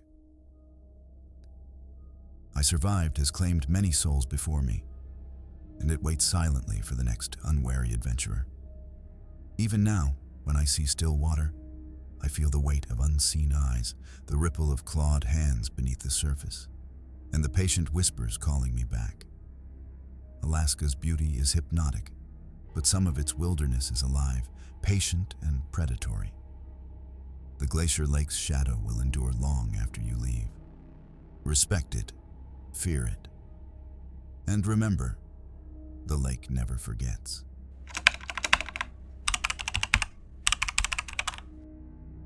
My name is Emma, and in 2020, I joined a small guided hiking group on the Denali National Park Trail. I was eager for adventure, unaware that the trail held secrets older than recorded history. The first day was stunning: towering peaks, crisp air, and the smell of pine. But as we ascended, a strange feeling settled over me. Shadows seemed to linger unnaturally behind trees, and distant sounds echoed oddly, as if time itself was fractured here. That night, we camped near a small stream. I woke to the faint sound of footsteps circling our tents. My flashlight revealed nothing, yet footprints appeared in the snow outside, circling us, though no one had emerged. One of the guides whispered stories of hikers who had vanished in this section over decades. Legends spoke of a shadow entity that claimed the lost and warped the trail to trap others. I tried to laugh it off, but an icy gust swept through, extinguishing our campfire. The shadows lengthened unnaturally, and a low, almost human whisper called my name. My stomach dropped. Something on the Denali Trail was watching us, and it had already chosen its next prey. I tried to shake off the fear, telling myself the footprints and whispers were the wind or animals. But the trail the next morning was strange. Landmarks we remembered were missing, replaced by unfamiliar slopes and twisted trees. We noticed other hikers' abandoned backpacks scattered along the trail, some decades old, some seemingly fresh. Personal items lay untouched: journals, cameras, yet no bodies were present. Then I saw movement in the distance, a figure standing perfectly still among the pines. It was tall, unnaturally thin, its limbs elongated. The more I stared, the more it seemed to fade in and out of existence, never fully solid. The guide warned us to keep moving, but the trail seemed alive, subtly bending, diverting us from our intended path. I realized with growing horror that the entity wasn't just a legend. It was controlling the environment, manipulating snow, shadows, and trees to confuse intruders. By mid-afternoon, whispers returned, soft and layered, echoing the names of people who had gone missing here. My heart pounded. I knew Denali's wilderness could be deadly, but this was something else entirely. Something intelligent and patient. By the third day, the trail became impossible to follow. Trees seemed to shift overnight, and familiar boulders disappeared. The snow beneath our boots sometimes gave way, revealing ancient, frozen footprints far larger than any human. During a rest, I glanced up and saw the tall figure again, closer this time, partially obscured by fog. Its eyes glowed faintly blue, and its limbs twisted unnaturally. When I blinked, it vanished, only to reappear behind a tree, silently observing. One of the hikers, Mark, whispered that he felt something brush past him in the forest. Not a person, but a presence, cold and intangible. Shadows flickered across the snow, stretching and bending independent of the light. I realized the Denali Trail was alive in a terrifying way. It wasn't just snow and rock. It responded to fear, guiding, diverting, and ensnaring. The entity wasn't hunting blindly. It was patient, strategic, intelligent. That night, camped near a frozen stream, the whispers returned. This time, I heard multiple voices layered together. Some I recognized from missing hiker reports. The entity wasn't alone. The forest was its lair, filled with victims it had claimed over decades. Morning brought a false sense of safety. The fog thinned, revealing jagged cliffs and distant peaks. But the trail felt unfamiliar. Rocks and tree stumps appeared where none had been. Suddenly, Mark shouted. He pointed to a set of footprints leading directly off the trail into deep snow. But they didn't belong to any human. The prints were elongated, wide, and uneven, as if the being itself had walked alongside us. A chilling realization hit. We were being guided, or trapped. The forest shifted subtly around us, funneling us toward a narrow canyon. Every instinct screamed danger. In the canyon, snow crunched under invisible weight. A low, rattling hum filled the air, vibrating through bones and teeth. I caught glimpses of the figure ahead, moving faster than physically possible, sometimes splitting into two shadowy silhouettes. By nightfall, we reached a small frozen lake. The entity watched from the tree line. Its presence was oppressive, and I felt that the forest itself thirsted for more than fear. It hungered for our lives. That night, camped near the frozen lake, sleep was impossible. The whispers became words, layered and intelligible, repeating our names, mocking, warning. Suddenly, Mark screamed. A hand, pale, elongated and clawed, pressed against the snow near our tent. We froze. When the flashlight revealed the spot, the hand had vanished, leaving only an impression in fresh snow. The lake reflected movement beneath the ice. Pale shapes twisted and writhed just beneath the surface. I realized the water wasn't frozen solid.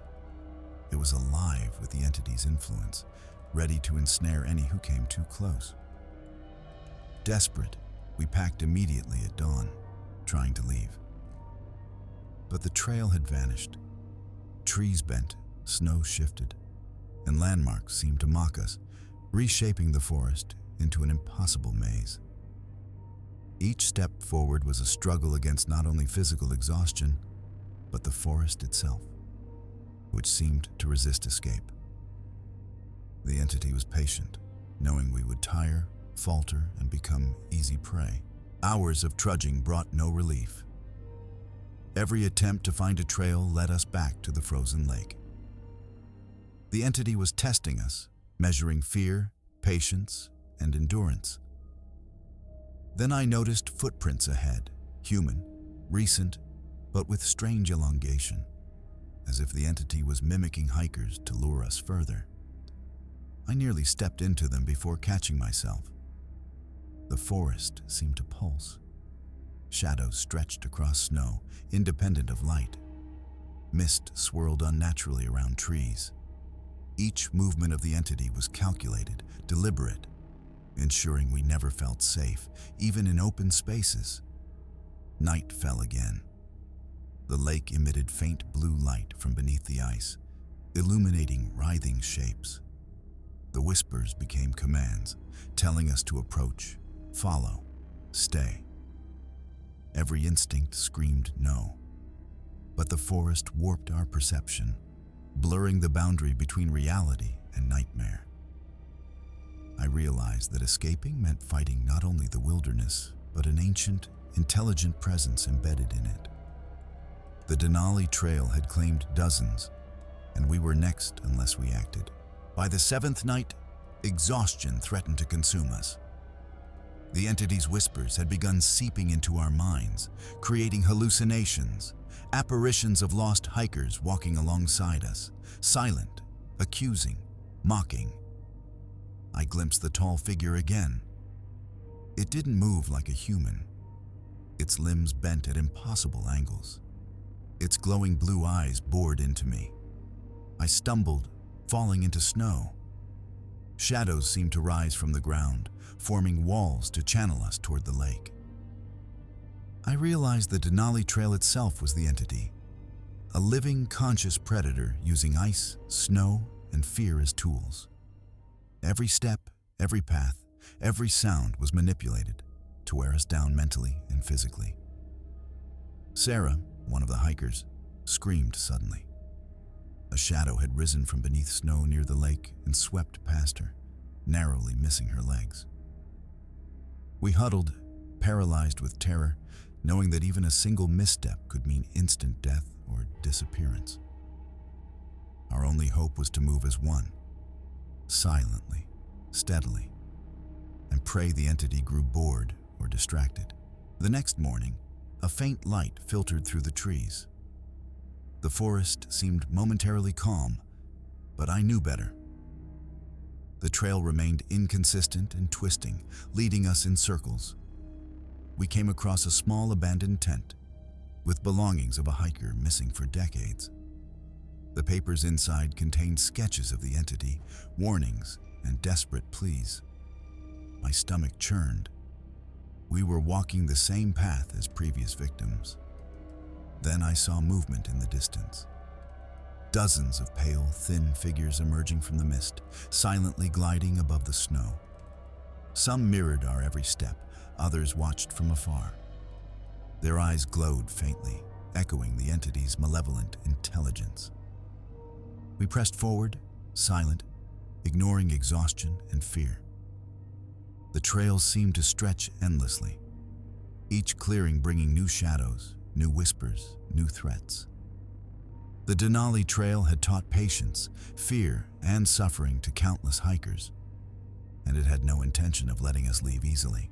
By evening, our group was near collapse. My mind buzzed with whispers and hallucinations. I realized that the Denali Trail preyed on perception, bending reality to terrify and confuse. A final stretch of forest opened into a cliffside clearing. Beyond, the world seemed real. The mountains, trees, and river looked ordinary. But the entity's presence remained palpable, a suffocating force pressing against our minds. I glimpsed the tall figure for the last time, watching, patient, waiting, its glowing eyes boring into my memory. It didn't move, but I knew it would return for anyone who ventured too far. We stumbled down the path and eventually reached the ranger station. Exhausted and traumatized, we were safe physically, but mentally marked. The Denali Trail had claimed part of our minds, leaving shadows that lingered in dreams, reflections, and fleeting whispers. I share this story as a warning. Denali National Park is majestic, breathtaking, but some trails are alive with forces beyond comprehension. The Glacier Lake, the cliffs, the twisting trails, they remember, they observe, they claim the lost. Even now, whenever I see snow, shadows, or mist, I feel the presence watching, waiting. The Denali Trail will endure, patient and eternal. It will test the brave, trap the careless, and leave whispers of horror for those who survive. If you ever hike these trails, stay alert, move in groups, and respect the wilderness. For some paths are more than natural, and some forests never forget those who wander alone.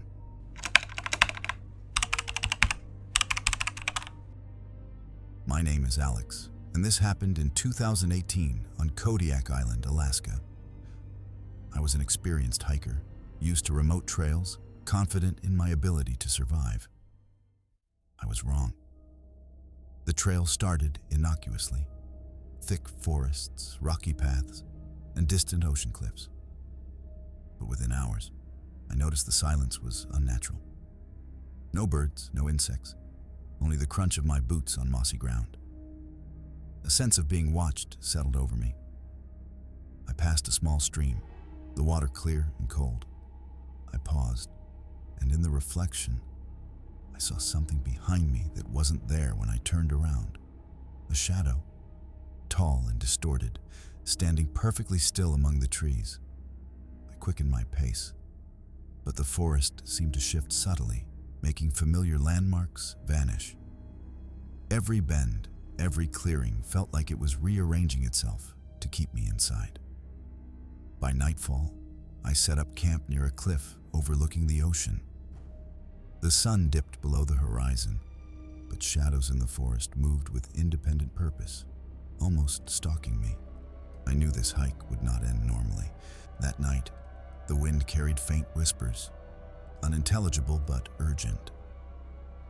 I thought it was the forest, but the words echoed my own name, distorted, twisted. My heart raced.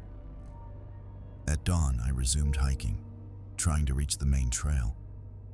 But the path seemed to vanish behind thick brambles and fog.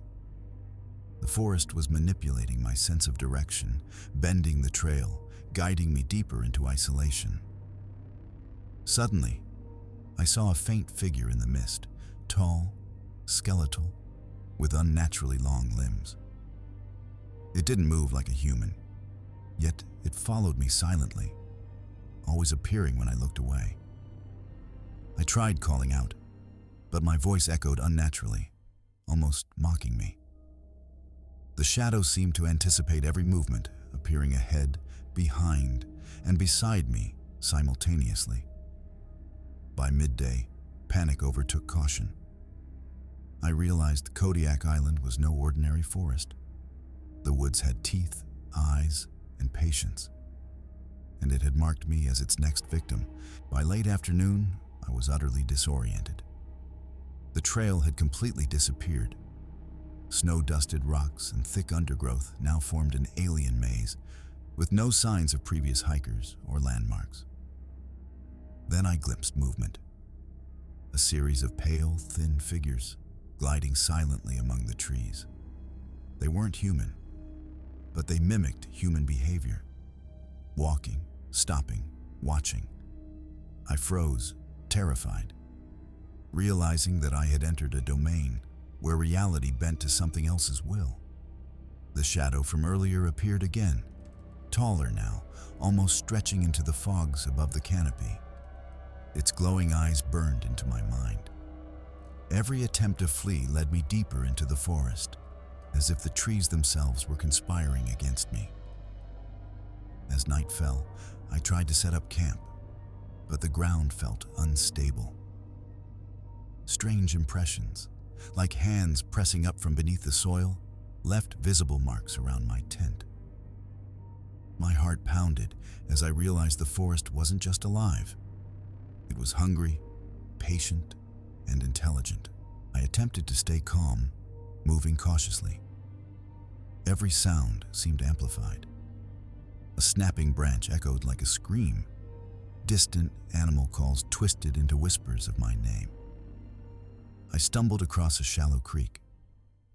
Reflected in the water, I saw multiple silhouettes surrounding me, some partially invisible, some human-shaped but grotesque. When I looked directly, they vanished, only to reappear behind me or beside me. The forest felt alive. It manipulated perception, warped time, and reshaped the trail. I realized I had no choice but to keep moving, though every step was a gamble. Suddenly, a loud crack resonated, like a tree splitting. But no tree had fallen. The shadow surged from the darkness, moving faster than humanly possible. I ran blindly, branches tearing at my face and clothing, my lungs burning. By the time I slowed, exhaustion overtook me. The forest was silent again, but I could feel countless eyes watching, waiting for me to falter. I found a small clearing, and for a moment thought I had escaped. But the mist shifted, and a series of pale hands emerged from the ground, clawing and writhing toward me. I stumbled backward, tripping over roots. The skeletal shadow appeared, its eyes burning like cold fire. I could hear whispers from multiple directions, layering together, voices of hikers who had vanished here before me. I realized the forest was a trap, and the entity used the lost souls as agents, guiding me toward my doom. The whispers spoke in unison. Stay. Become part of us. I ran again, desperate, ignoring my frozen limbs, ignoring hunger and exhaustion. The trees bent subtly to redirect me, and snow shifted like sand in an hourglass, guiding me further into the forest's heart. By nightfall, I collapsed beside a large boulder, gasping for breath. The forest was silent, but I could feel unseen hands brushing against my arms, cold, demanding, and patient. Morning brought no relief. I attempted to retrace my steps, but discovered the terrain had shifted overnight. Rocks, trees, and slopes were unrecognizable, as if the forest actively erased paths. I saw distant footprints in the snow, human-like, but unnaturally elongated. I followed them, hoping for a trail, but realized they led nowhere, looping back toward the forest's darkest sections. The skeletal shadow appeared again, its limbs bending impossibly. Its glowing eyes seemed to penetrate my mind, extracting fear and despair. I understood then. It was feeding off terror, growing stronger with every heartbeat. I stumbled upon a frozen pond. Beneath the ice, figures of lost hikers floated, pale and frozen, reaching toward the surface as if screaming silently. I recoiled, realizing the forest's victims were trapped here eternally, part of the entity's collection. Desperate, I continued, ignoring fatigue, praying the forest would tire of me. But the shadows followed, twisting around trees, reflecting off ice, manipulating light and fog. I was running out of options. By afternoon, I was near collapse. Hunger, cold, and fear overwhelmed me. But I pressed on. The forest seemed to anticipate my every movement, guiding me toward the edge of the island, or perhaps its center where it would claim me. I saw a faint light ahead, like the sky breaking through dense canopy. I ran toward it, stumbling repeatedly. The shadows flanked me now, not attacking directly, but herding me, constricting my path. Suddenly, a distorted figure appeared directly in my path. Its limbs twisted impossibly, and its face was a hollow void. My stomach turned. I felt my sanity fraying. I screamed, but the sound carried strangely, as if the forest mocked my fear. I ran blindly into a rocky slope, nearly falling off a cliff. Beneath me, a series of faint footprints appeared, some human, some impossible, showing the forest's malevolent will. I realized I was not alone. The forest itself was stalking me, alive, intelligent, patient, eternal.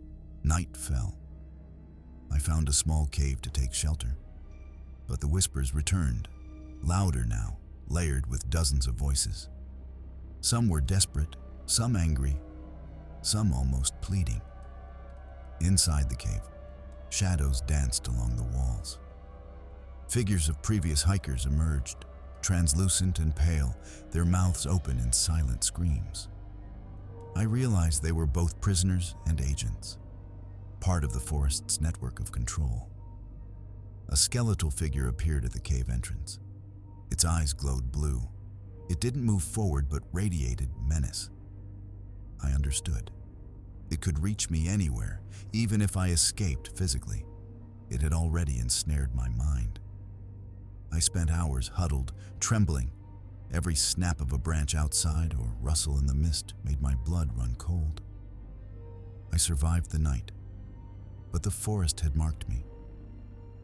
A living warning for those who dare tread Kodiak's depths alone. Dawn arrived. The forest seemed calmer, deceptively so. I moved cautiously, retracing the vague trail. Trees and rocks still shifted subtly, guiding me toward the coastline, yet the shadows lingered at the edges of perception. Finally, I saw the ocean in the distance.